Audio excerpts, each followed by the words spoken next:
विनय कटियार जी इस वक्त हमारे साथ जुड़ चुके हैं, भारतीय जनता पार्टी के वरिष्ठ नेता। और आपको बताते चले कि विनय कटियार ने भी अयोध्या आंदोलन में जिस तरह की भूमिका निभाई, इन तमाम बड़े नेताओं के साथ मिलकर, वो अपने आप में महत्वपूर्ण है। विनय कटियार जी, राजनीति के बड़े पुरोधा, उत्तर प्रदेश का बहुत बड़ा चेहरा कल्याण सिंह जी हमारे बीच अब नहीं रहे। किस तरह से आप उनको याद करना चाहेंगे, किन शब्दों में आप उन्हें श्रद्धांजलि अर्पित करेंगे? हमारे वो बड़े भाई चले गए, बहुत दुख हुआ है। थोड़े दिन पहले ही हम उनको देखने गए थे अस्पताल, ठीक हो रहे थे। उन्होंने मेरा हाथ पकड़ लिया था, बोल तो नहीं पाए लेकिन हाथ पकड़े रहे बहुत देर तक, और संकेत में ही उन्होंने कुछ कहना चाहा लेकिन वो बात समझ में नहीं आई। हमारे लिए तो बड़ी भारी क्षति हुई है। जहां प्रदेश को भारतीय जनता पार्टी का नुकसान हुआ है, वो तो निश्चित तौर पर अपूर्णीय क्षति है। उस क्षति को पूर्ण किया नहीं जा सकता है। कल्याण सिंह जी की आखिरी इच्छा थी राम जन्मभूमि का दर्शन करने की। बिल्कुल।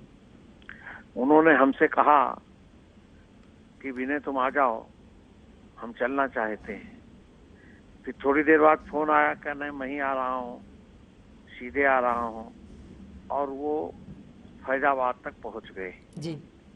लेकिन पता नहीं क्या हुआ उनको, क्या किसी ने कहा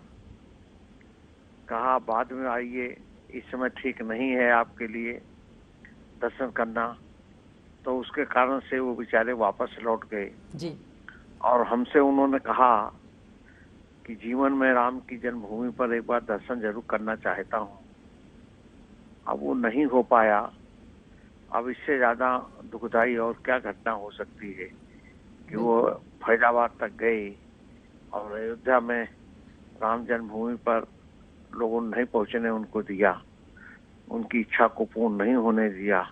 अब किसका हाथ था, क्या था, मुझे नहीं मालूम है, लेकिन उनको रोक दिया गया जी। संगठन की ओर से कह दिया गया। तो वो बड़े जुझारू थे, हिम्मती वाले थे। और विनय जी, मैं आपसे 1990 के बाद जब उनको मुख्यमंत्री बनाया गया, फिर वो मंत्रिमंडल के साथ अयोध्या गए, चूंकि राम मंदिर के आंदोलन में अयोध्या को आगे ले जाने में आपका भी एक अलग तरह का रोल रहा है। मैं उस दौर को याद करना चाहूंगी कि किस तरह से सब लोगों को तैयार किया था कल्याण सिंह ने, और साथ ही 1992 में जब बाबरी विध्वंस हुआ था, उस समय उनकी ओर से इस्तीफा दे दिया गया। नैतिकता के भी बहुत सारे मानदंड ऐसे थे जिसके लिए किसी को कहना नहीं पड़ा। उन्होंने खुद से एक बड़ी लकीर खींची अपनी राजनीति में।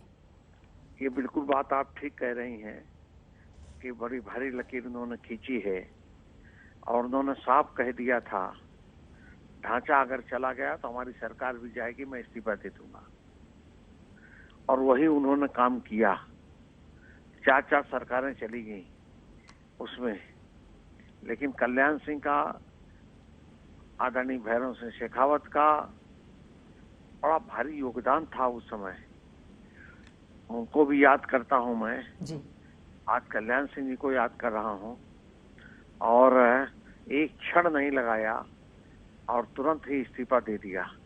बाद में ठीक है सरकार को बर्खास्त कर दिया गया, वो अलग विषय है, लेकिन उन्होंने क्षण भर की देरी नहीं की और इस्तीफा उन्होंने दे दिया। जी।